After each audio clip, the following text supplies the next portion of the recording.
Hello students. सो आज अपन zoology का NEET 22 का जो पेपर था उसका पार्ट 2 मैं यहाँ पर लेकर आई हूँ। एंड आज अपन को यहाँ से 74 क्वेश्चन से स्टार्ट करना है। अगर आपने इसका फर्स्ट पार्ट नहीं देखा है तो मैं रिकमेंड करूँगी एक बार जाके वो फर्स्ट पार्ट देख लीजिएगा। सो स्टार्ट करते हैं विद टुडेज एमसीक्यू सेशन। तो यहाँ पर जो 74 क्वेश्चन है उसमें पूछा गया है, if the length of the DNA molecule is 1.1 millimetre, what will be the approximate just a second. Okay, so what will be the uh, uh, अरे बाबा रे, पता नहीं क्या हो जाता है इसके साथ आजकल। Okay, so what will be the approximate number of the base pair. तो बेसिकली अगर वो बोल रहे हैं कि 1.1 मिलीमीटर मीटर का अगर आपका डीएनए मॉलिक्यूल है तो उसमें कितने बेस पेयर प्रेजेंट होंगे। So the answer is 3.3 base pair वहां पे प्रेजेंट होंगे। ठीक है, तो एक्चुअल में ये कैसे पता लगाया कि 3.3 इंटू 10⁻⁹ बेस पेयर होते हैं।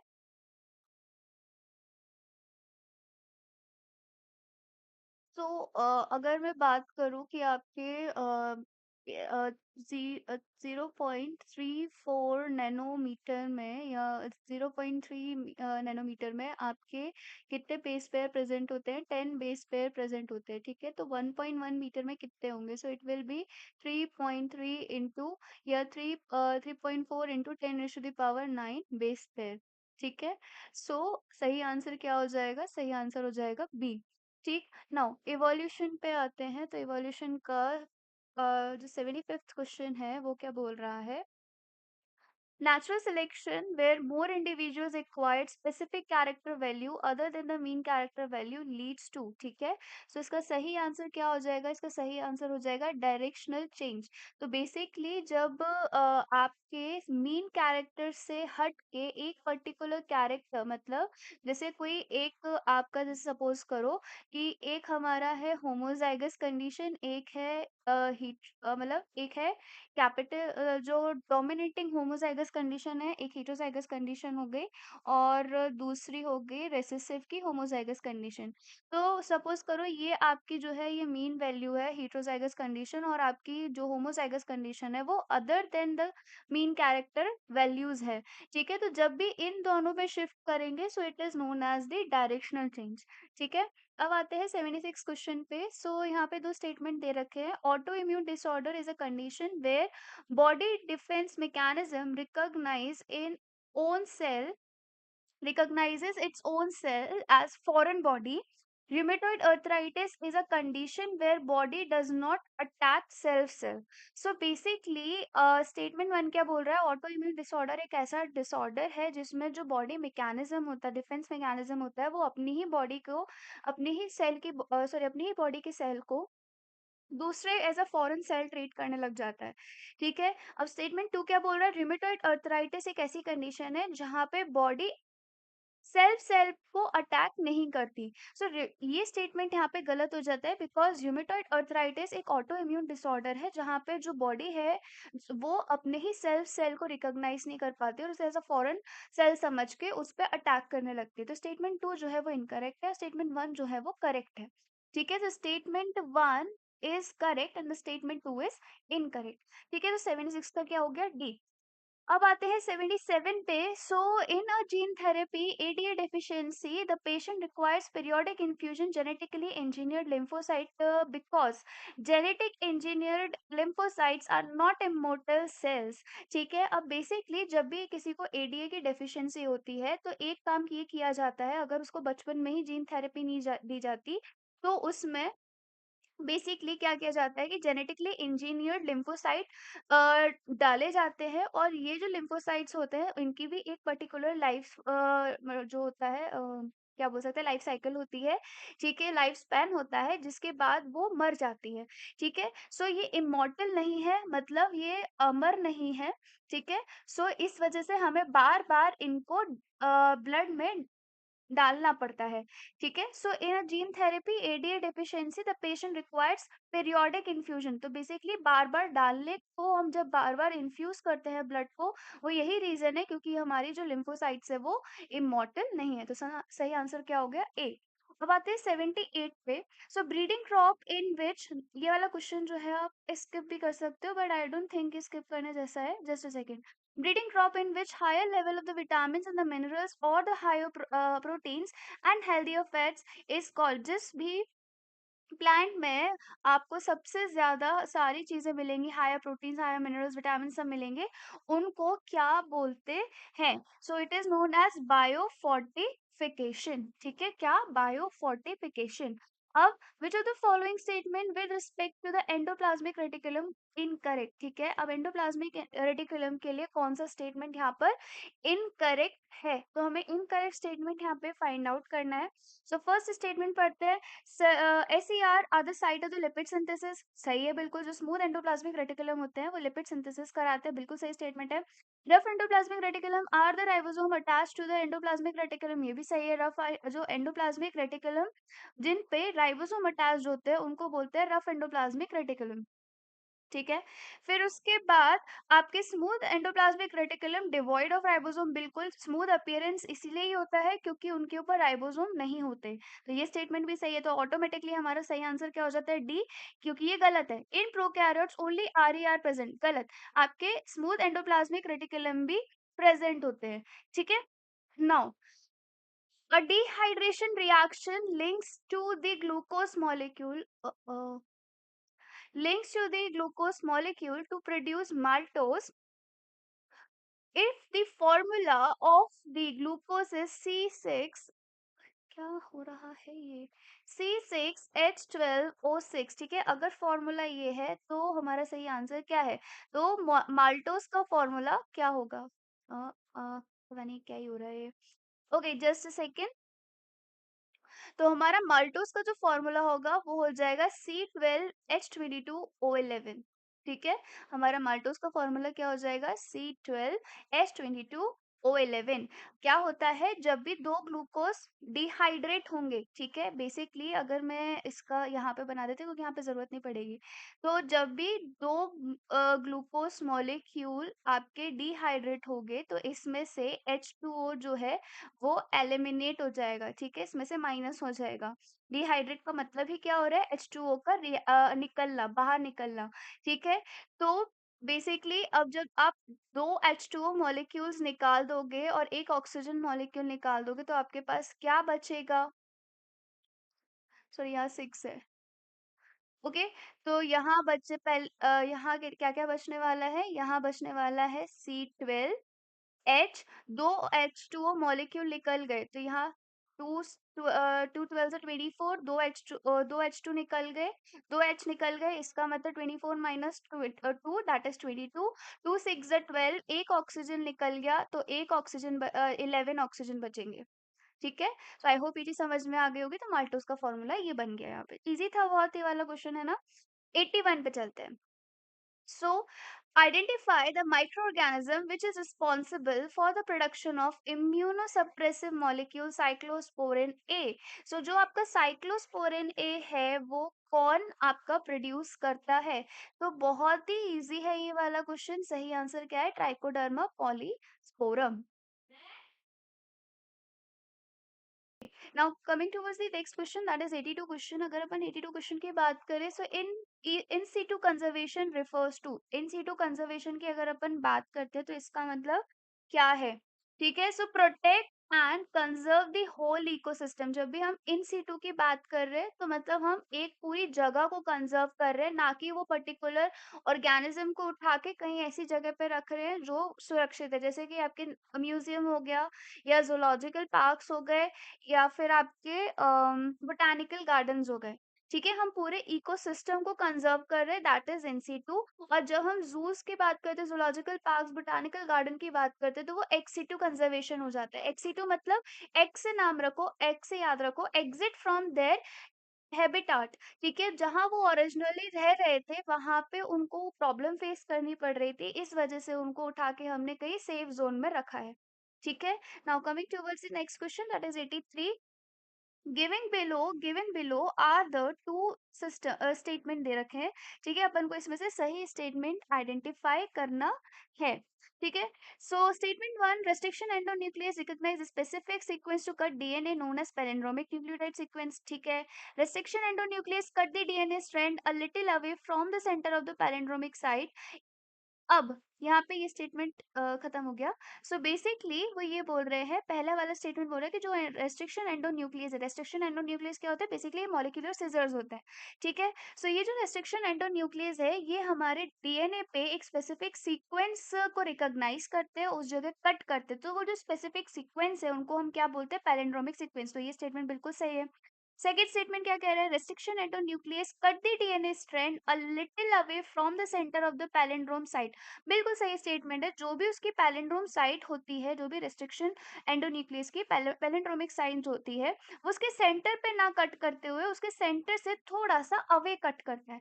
तो ये स्टेटमेंट भी बिल्कुल सही है, ठीक है। So both the statements are correct, statement one, statement two is correct.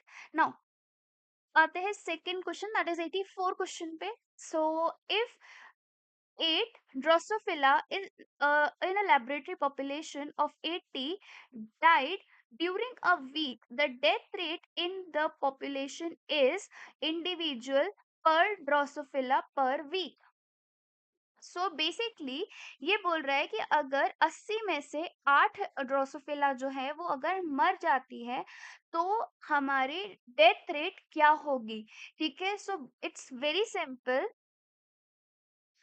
It's just कि आपकी 8 divide by 80, that is your 1/10, that is 0.1, ठीक है। सो हमारे पास 0.1 डेथ रेट आ गई, ठीक है। आई होप ये चीज समझ में आ गई होगी। ये डायरेक्टली अपन ने फॉर्मूला लगाया है, क्योंकि कितनी ड्रोसोफिला जो है वो मर चुकी है वो हमने डायरेक्टली लिख दिया है, ठीक है। क्योंकि आप इसे कंफ्यूज हो सकते हो, एनसीईआरटी में ऐसा दे रखा है कि पहले 80 ड्रोसोफिलास थी, फिर उसके बाद आपकी 72 ड्रोसोफिला बची, तो हमारी डेथ रेट क्या होगी। तो one of the same thing कि 72 80 माइनस 72 मतलब 8 ड्रोसोफिला मर गई, तो 8 डिवाइड बाय द जो टोटल थी पहले, ठीक है। तो 8 डिवाइड बाय 80। अब आते हैं 85 क्वेश्चन पे। So then, detrivores break down detritus into smaller particle. This process is called, जब भी detrivores जो है वो detritus को छोटे छोटे particles में काट देते हैं, तो उस process को क्या बोलते हैं। It is known as fragmentation. Fragmentation मतलब छोटे छोटे टुकड़ों में उनको बांट देना। ओके, अब ये आता है इस बायोलॉजी जूलॉजी का दूसरा सेक्शन बी, ठीक है। तो अगर मैं सेक्शन बी के 86 क्वेश्चन की बात करूं, so which of the following is correct statement, यहाँ पे हमको उनको करेक्ट स्टेटमेंट आइडेंटिफाई करना है। So mycoplasma have DNA ribosome and a cell wall, ठीक है। माइकोप्लाज्मा जो है उसके पास डीएनए राइबोसोम और सेल वॉल है। आगे बढ़ते हैं। Cyanobacteria are the group of autotrophic organism classified under kingdom Monera, ठीक है। आगे बढ़ते हैं। Bacteria can exclusively heterotrophic organism. Slime moles are saprophytic organism classified under kingdom Monera. अब बच्चों, जो माइकोप्लाज्मा होता है उसके अंदर बेसिकली आपके डीएनए मॉलिक्यूल प्रेजेंट नहीं होता, ठीक है। सॉरी, सेल वॉल प्रेजेंट नहीं होते, I am so sorry. DNA और राइबोसोम प्रेजेंट होगा, सेल वॉल वहां पे प्रेजेंट नहीं होगी, ठीक है। देन साइनोबैक्टीरिया ऑप्शन इसलिए गलत हो गया। Cyanobacteria are the group of autotrophic organism, बिल्कुल सही। साइनोबैक्टीरिया जो है ये बेसिकली इनका दूसरा नाम ब्लू ग्रीन एल्गा भी है, बट ये इनके नाम पे ना जाते हुए इनके काम पे जाते हैं। तो ये आपके पूरा बैक्टीरिया जैसा बिहेवियर शो करते हैं। एंड दूसरी चीज, इनके फंक्शन, इनके जो ऑर्गेनाइजेशन है वो भी बैक्टीरिया जैसी है। एंड तीसरी चीज, ये ऑटोट्रॉफिक है और ये नाइट्रोजन फिक्सिंग का काम करते हैं, ठीक है। और ये किंगडम मोनेरा में प्लेस्ड है। तो सही आंसर क्या हो गया, बी। बैक्टीरिया हमेशा हेटरोट्रॉफिक नहीं होते, कुछ ऑटोट्रॉफिक भी होते हैं, कुछ कीमोट्रॉफिक भी होते हैं, हर तरीके के होते हैं। तो ये भी ऑप्शन गलत हो गया। Slime moulds are saprophytic organism classified under kingdom Monera. Slime moulds जो है वो किंगडम मोनेरा के अंदर नहीं है। अब मुझे कमेंट में लिख के बताओगे स्लाइम मोल्स कहाँ पे प्रेजेंट होते हैं, ठीक है। तो ये स्टेटमेंट भी गलत है। So B is the correct answer. Moving to the next question, that is 87। अब यहाँ पे आपको करना है क्या, मैच द फॉलोइंग। तो बेसिकली अगर अपन को सबसे पहले जो हमें पता है, अगर अपन उस पे ज्यादा ध्यान दें तो हमें सबसे जल्दी आंसर मिलने की संभावना हो जाती है। अब अगर मैं एडिपोज टिश्यू की बात करूं, या अगर अपन देख लेते, अगर मैं एडिपोज टिश्यू की बात करूं तो सीलिएटेड होती है क्या एडिपोज टिश्यू? नहीं होती। तो ए का 4 वाला ऑप्शन तो हटा ही दो, यानी कि बी ऑप्शन तो गया। ठीक है, सो 87, जस्ट अ सेकेंड। ठीक है, तो 84 का बी ऑप्शन, 87 का बी ऑप्शन तो गया, क्योंकि ए का 4, डी सॉरी, डी, रुक जाओ, डी का 4, जस्ट अ सेकेंड, डी का 4 तो गया, यानी कि आपका सी ऑप्शन गया। ठीक है, सॉरी। ठीक, अब क्या एडिपोज टिश्यू ग्लैंडुलर सेल है? क्या एडिपोज टिश्यू ग्लैंडुलर सेल है? नहीं। तो डी का थर्ड वाला ऑप्शन भी गया। ठीक है, क्या adipose tissue loose connective tissue है? हाँ, आपका एडिपोज टिश्यू एक लूज कनेक्टिव टिश्यू है। Just a second. ठीक है, सो ए का क्या हो गया? 4। ठीक है, क्योंकि ब्रोंक्यूल्स में भी आपकी सीलिया प्रेजेंट होती है, so ciliated epithelium. Then goblet cells आपके ग्लैंडुलर टिश्यू है। ठीक है, देन उसके बाद आपके टेंडन्स जो हैं, टेंडन्स कैसे हैं? डेंस रेगुलर कनेक्टिव टिश्यू है। ठीक है, और एडिपोज टिश्यू कैसे है? ये आपके लूज कनेक्टिव टिश्यू है। ठीक है, तो B is the correct answer. Now moving towards the next question, that is the 88। अगेन यहाँ पे भी आपको मैच द फॉलोइंग खेलना है। तो यहाँ पे अगर अपन आगे बढ़े तो बेसिकली आपके जो एंटीबॉडीज की अगर मैं बात करूँ, सो जो ग्लोब्यूलिन होती है ना, वो एंटीबॉडीज होते हैं। तो बी का थर्ड हो गया, तो बी का third is only option in A. ठीक है, बाकी अगर अपन देख लेते हैं तो ग्लाइकोजन जो है वो एक स्टोरेज प्रोडक्ट है, ये अपन को पता है, एनिमल में स्टोरेज प्रोडक्ट होता है। ठीक है, फिर उसके बाद ग्लोबुलिन का देख लिया, एंटीबॉडी, स्टेरॉइडल हार्मोन्स होते हैं बहुत सारे, जैसे कि ईस्ट्रोजन हो गया, प्रोजेस्टेरॉन हो गया। ठीक है, ये सारे आपके कैसे हैं? ये स्टेरॉइडल हार्मोन्स हैं। तो सी का फर्स्ट हो गया। Thrombin is basically a biocatalyst, enzyme है। ठीक है, सो ये हो गया आपका आंसर, क्या? A. Now moving towards the next question, that is 89। Which of the following statement is correct? हमें यहाँ पर करेक्ट स्टेटमेंट आइडेंटिफाई करना है। So increased ventricular pressure causes closing of the semilunar valve. ठीक है, the atrioventricular node generate an action potential to stimulate atrial contraction. ठीक है, the tricuspid and the bicuspid valves open due to the pressure exerted by the simultaneous contraction of the atria. Blood moves freely from the atrium to the ventricle during joint diastole. सो सही answer क्या हो गया? D. जब भी जो heart है जिसमें हमारे चारों चैम्बर रेस्ट करते हैं, diastole is basically the phase of the heart जिसमें सारे चैम्बर्स जो है आपके right ventricle, left ventricle, right auricle, left auricle, atria जो है वो सारे आपके क्या है? रेस्ट करते हैं। तब उसे हम बोलते हैं जॉइंट डायस्टोल, और ये वही टाइम होता है जहाँ पे ब्लड जो है वो फ्रीली मूव करता है एट्रिया से वेंट्रिकल। तो D is the correct answer. Now moving towards the next question, that is question number 90। यहाँ पे अपन को इनकरेक्ट आइडेंटिफाई करना है। ठीक है, तो impulse transmission across a chemical synapse is always faster than that of the electrical synapse.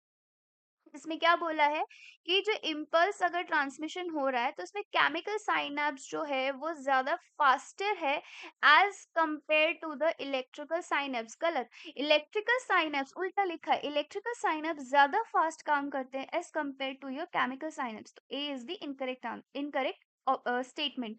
सही answer क्या हो गया? ए। अब आते हैं 91 क्वेश्चन पे। तो which of the following statements are not the effect of parathyroid hormone? ठीक है, इनमें से कौन सा स्टेटमेंट जो है वो पैराथायरॉयड हार्मोन नहीं है, का नहीं है फंक्शन? ठीक है, so stimulate the process of the bone resorption. ठीक है, आगे बढ़ते हैं। Now decrease calcium level in the blood reabsorption of a calcium by the renal tubules, decrease the absorption of the calcium from the digested food, increase metabolism of the carbohydrate. Basically parathyroid hormone का एक बहुत important काम है कि वो हमारे blood calcium level को increase करके रखता है। ठीक है, सो स्टेटमेंट जो आपका बी है वो इसको सेटिस्फाई नहीं कर रहा है, तो ये ऑप्शन गलत हो जाता है, मतलब हमारे लिए बी ऑप्शन जो है वो सही हो गया। तो अगर बी जहां पर है उसको देखते रखो, तो एक तो ये हो गया, एक तो ये हो गया, ए और सी। ठीक है, now second, reabsorption of a calcium by the renal tubule. बिल्कुल सही, आपके जो कैल्शियम जो होता है वो उसका रीएब्जॉर्प्शन होता है रीनल ट्यूब्यूल का। सही, मतलब रीनल ट्यूब्यूल है, ये अगर हमारे रीनल ट्यूब्यूल है और इसके ऊपर ब्लड कैपिलरी है, तो रीएब्जॉर्प्शन का मतलब है जो कैल्शियम है वो रीनल ट्यूब्यूल से ब्लड कैपिलरी में वापस जा रहा है। तो इससे क्या होगा, कैल्शियम लेवल ब्लड में बढ़ जाएगा, क्या होगा, बढ़ जाएगा। ठीक है, सो ये ऑप्शन हमारे लिए सेटिस्फेक्शन नहीं दे रहा है, तो मतलब ये ऑप्शन भी गया। सही आंसर क्या हो जाता है अपने आप, बी, डी और E. Decrease absorption of the calcium from the digestive food. अरे भाई, हमें ब्लड कैल्शियम लेवल इंक्रीज करके रखना है, तो हम ऑब्वियस सी बात है हमारा जो भी फूड हम खा रहे हैं उसमें कैल्शियम लेवल इंक्रीज करके रखेंगे। ठीक है, सो ये ऑप्शन भी गलत हो जाता है, मतलब हमारे ये मतलब ये स्टेटमेंट भी गलत हो जाता है, तो हमारे लिए ये सही स्टेटमेंट हो गया। Increase metabolism of the carbohydrate. गलत, कार्बोहाइड्रेट का मेटाबॉलिज्म इंक्रीज नहीं करता है, तो ये स्टेटमेंट भी गलत हो गया। So B, D and E is the correct answer. ठीक, now moving towards the next question, that is the 92 question. तो 92 क्वेश्चन की अगर अपन बात करें तो ये फिर से आपका कैसा हो गया, एमसीक्यू फॉर्म में आ गया। ठीक है, सो डायफ्राम, डायफ्राम का काम क्या होता है, डायफ्राम इज बेसिकली आपका डोम शेप स्ट्रक्चर होता है जो कि लंग्स के नीचे प्रेजेंट होता है, फ्लोर ऑफ द लंग्स में प्रेजेंट होता है। ठीक है, अब इसके ऑप्शंस अपन देख लेते हैं। इनहिबिट ओव्यूलेशन एंड इम्प्लांटेशन क्या, अच्छा जस्ट अ सेकेंड, वेट, ये आपके कॉन्ट्रासेप्टिव्स वाले हैं, मैंने पढ़ा ही नहीं है, कॉन्ट्रासेप्शंस वाले हैं, I am so sorry. Okay, so diaphragm basically females use करती है। ठीक है, एंड ये एक तरीके से बैरियर मेथड होता है। ठीक है, सो इनहिबिट ओव्यूलेशन एंड इम्प्लांटेशन नहीं, ये बैरियर मेथड है, इसको ओव्यूलेशन से कुछ लेना देना नहीं है। Increase phagocytosis of the sperm with the uterus नहीं, विद इन द यूट्रस ये फिट ही नहीं होता है। ठीक है, बाहर की तरफ ही रहता है। Absence of the menstrual cycle and ovulation following parturition, ये तो प्रेगनेंसी वाला ऑप्शन हो गया। They cover the cervix blocking the entry of the sperm, तो मैंने क्या बोला, बैरियर मेथड है, तो ए का क्या हो गया, 4। सो ए का 4 किस में है, हमारे दो ऑप्शन में है, एक बी और सी में। नाउ कॉन्ट्रासेप्टिव पिल की बात करें तो कॉन्ट्रासेप्टिव पिल जो है ये ओव्यूलेशन को इनहिबिट कर देते हैं। ठीक है, सो बी का क्या हो गया, फर्स्ट, सो बी का फर्स्ट दोनों में आ रहा है। नाउ इंट्रा यूट्राइन डिवाइस क्या करता है, ये यूट्रस में फिट होता है, इस तरीके से जाके टी, कॉपर टी इस तरीके से बना लेता है, और ये आपके कुछ अगर हार्मोन रिलीजिंग आईयूडी है तो हार्मोन रिलीज करेगा, कॉपर रिलीजिंग है तो कॉपर रिलीज करेगा। ठीक है, जिसकी वजह से फेगोसाइटोसिस होता है स्पर्म में। ठीक है, तो यूट्रस के अंदर, तो सी का क्या हो गया, 2, तो सी का 2 किस में है, सी ऑप्शन में है। And lactational amenorrhoea is basically, lactational amenorrhoea नाम से समझ में आ रहा है, लैक्टेशनल मतलब वो टाइम जहां पर जो मदर है अपने बच्चे को फीड करती है, न्यूबॉर्न बेबी को फीड करती है फॉर द 6 मंथ्स, और एमनोरिया का मतलब हो गया एब्सेंस ऑफ द मेंस्ट्रुएशन। ठीक है, सो डी का हो गया क्या, थर्ड। आई होप ये चीज समझ में आ गई होगी, and I am so sorry, मैंने वो डायफ्राम, वो वाला डायफ्राम समझ लिया, I am literally very sorry about that, मैंने ऑप्शन देखा ही नहीं। ओके, ये गलती तुम लोगों से भी हो सकती है, तो देख के करना। ठीक है, 93 क्वेश्चन पे आते हैं। If a colour blind female marries a man whose mother was also colour blind, what are the chances of her progeny having colour blind. तो बेसिकली वो क्या बोल रहे हैं, ये कलर ब्लाइंड फीमेल है, अगर कलर ब्लाइंड फीमेल है तो उसके वो होमोजाइगस इस तरीके से प्रेजेंट होंगे। ठीक है, दोनों जीन ही आपके डिफेक्टेड होंगे, दोनों एक्स क्रोमोसोम ही डिफेक्टेड होंगे। अगर कोई एक क्रोमोसोम डिफेक्टेड होता है, एक्स क्रोमोसोम डिफेक्टेड होता है, तो वो हेटेरोजाइगस बन जाता, और उस केस में सिर्फ कैरियर बनती फीमेल, आपकी उस पर्टिकुलर फीमेल में ये कलर ब्लाइंडनेस शो ही नहीं होती। अगर ये इस तरीके की फीमेल शादी करती है जिसके मदर कलर ब्लाइंड है, अब mother has also colour blind, अब ये ऐसे आदमी से शादी कर रही है जिसकी मम्मी ऑलरेडी कलर ब्लाइंड है, इस तरीके की कंडीशन है, मतलब दोनों एक्स पे आपके डिफेक्टिव जीन प्रेजेंट है।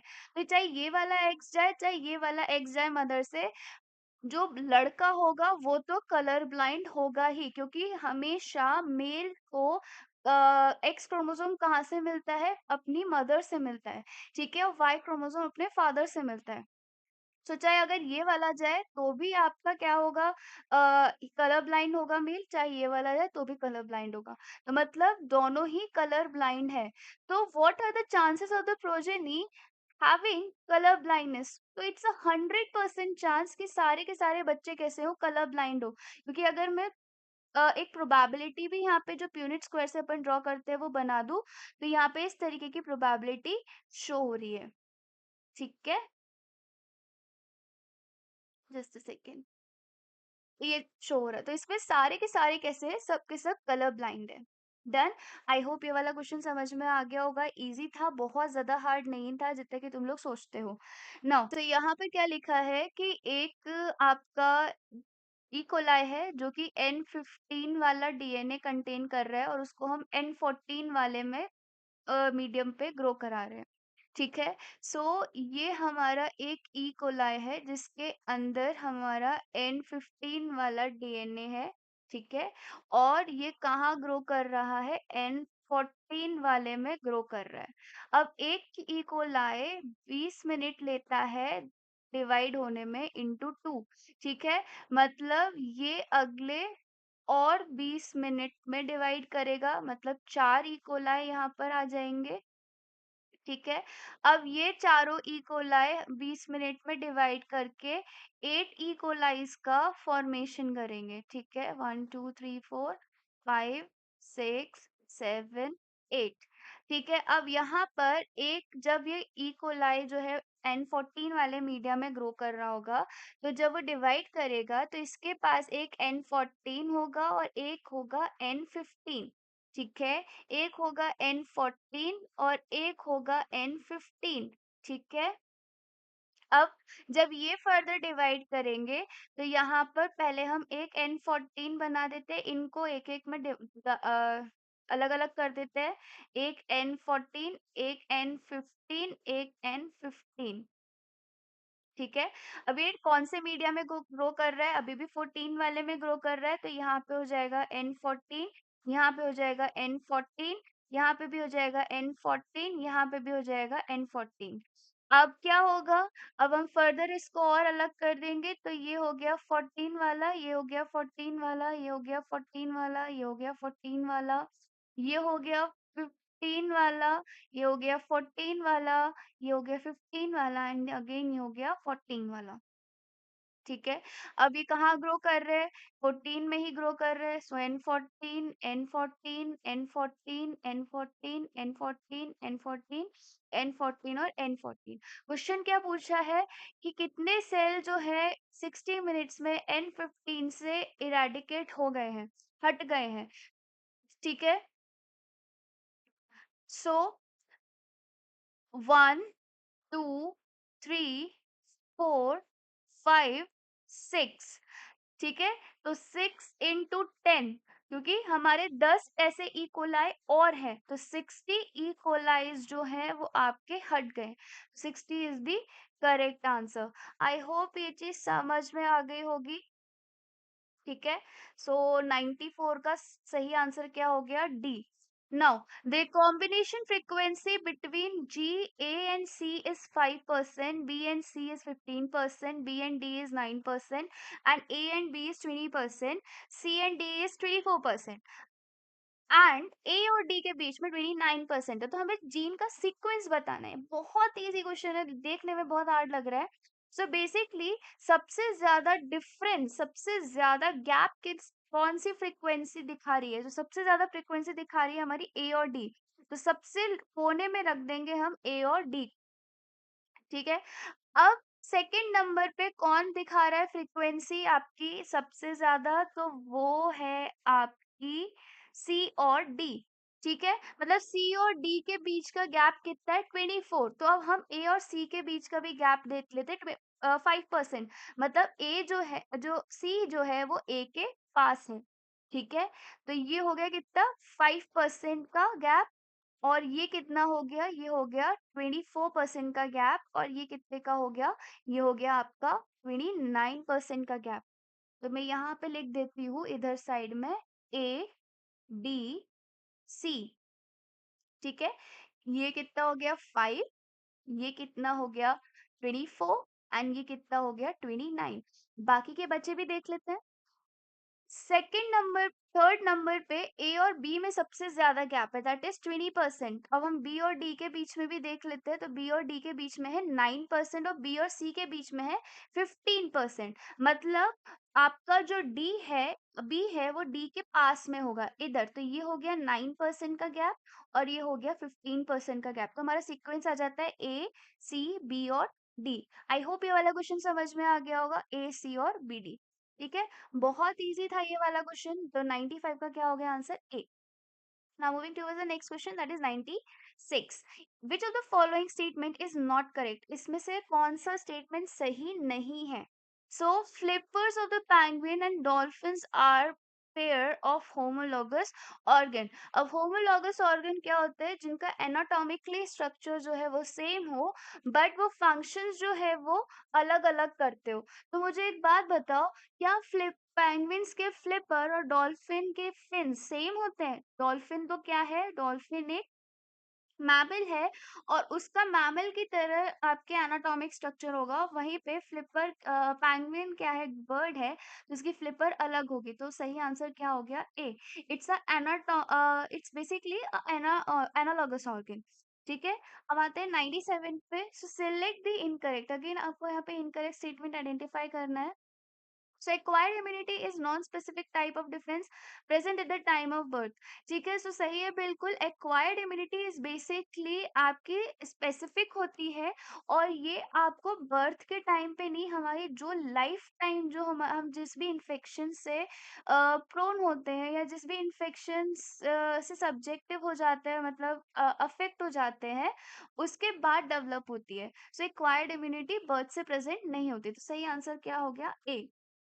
Now moving towards the next question, that is 98. So which of the following is not a desirable feature of the cloning vector?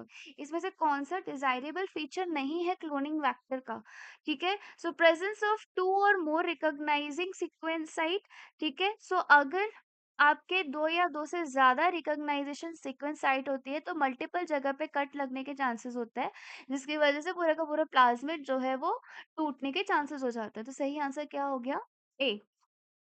Okay, 99 question पे आते हैं। तो 99 की अगर अपन बात करें, तो यहाँ पे आपको करेक्ट स्टेटमेंट आइडेंटिफाई करना है जेनेटिकली इंजीनियर्ड इंसुलिन के related. So pro hormone insulin contain extra stretch of the C peptide, बिल्कुल सही। जो आपके प्रो हार्मोन होता है उसमें सी पेप्टाइड प्रेजेंट होता है, तो ए है। ठीक है, ये वाला ऑप्शन आ गया। ठीक है, आगे देखते हैं 99 का। Then A peptide and B peptide, A peptide and a B peptide chain of insulin were produced separately in E. coli, extracted and combined by creating disulfide bond between them. तो ये भी बिल्कुल सही है। ठीक है, आपके ई कोलाई में अलग अलग, ई कोलाई में एक ए पेप्टाइड बनाया जाता है, एक बी पेप्टाइड बनाया जाता है, और फिर उसको सेपरेटली ग्रो किया जाता है, और उनको डाइसल्फाइड ब्रिज से जोड़ दिया जाता है। ठीक है, तो ये भी सही है। Now insulin used for treating diabetes was extracted from the cattle and the pigs. ठीक है, सो बेसिकली पहले के जमाने में ऐसा किया जाता था, अब नहीं किया जाता। ठीक है, और बेसिकली हम जेनेटिकली इंजीनियर्ड इंसुलिन की बात कर रहे हैं, तो यहाँ पे ये स्टेटमेंट वैलिड नहीं होता। Again pro-hormone insulin need to be processed for converting into a mature and functional hormone। तो बिल्कुल सही है ये, कि आपके जो प्रो हार्मोन होते हैं उनको हम बेसिकली जो प्रोसेस होती है उसके बाद सी पेप्टाइड रिमूव की जाती है, तो ये स्टेटमेंट भी सही है। Some patients develop allergic reactions to the foreign insulin, तो ये भी सही है। अब मुझे एक बात बताओ, पूछा किसके बारे में गया है? जेनेटिकली इंजीनियर्ड इंसुलिन के बारे में पूछा गया है, ना कि जो हमारी बॉडी में इंसुलिन प्रोड्यूस होती है। तो उस हिसाब से सही आंसर सिर्फ और सिर्फ बी है, क्योंकि हाँ, या इसी पर्टिकुलर चीज में हम जेनेटिकली इंजीनियर्ड इंसुलिन की बात कर रहे हैं, हम उसको जेनेटिकली बना रहे हैं इंसुलिन को, ठीक है। तो आई होप ये चीज समझ में आ गई होगी कि मैंने सी ऑप्शन क्यों लगाया है। Now given below are the two statement, again आपके पास दो स्टेटमेंट यहाँ पर है। Scrubber in a scrubber the exhaust from the thermal plants is passed through a electric wire to charge the dust particles, ठीक है। And particulate matter 2.5 cannot be removed from by the scrubber but can be removed by the electrostatic participator, sorry precipitator। तो सही answer क्या है? ये दोनों statement क्या है? गलत है। सो आई होप ये जूलॉजी वाला जो पूरा पार्ट है तुम लोगों को समझ में आया होगा, एंड आई जस्ट होप कि तुम्हें एक एक डाउट जो है वो क्लियर हो गया होगा। अगर इसी तरीके से मेरे वीडियोस अगर पसंद आ रहे हैं तो प्लीज़ लाइक कीजिएगा एंड सब्सक्राइब कीजिएगा चैनल को। Thank you so much.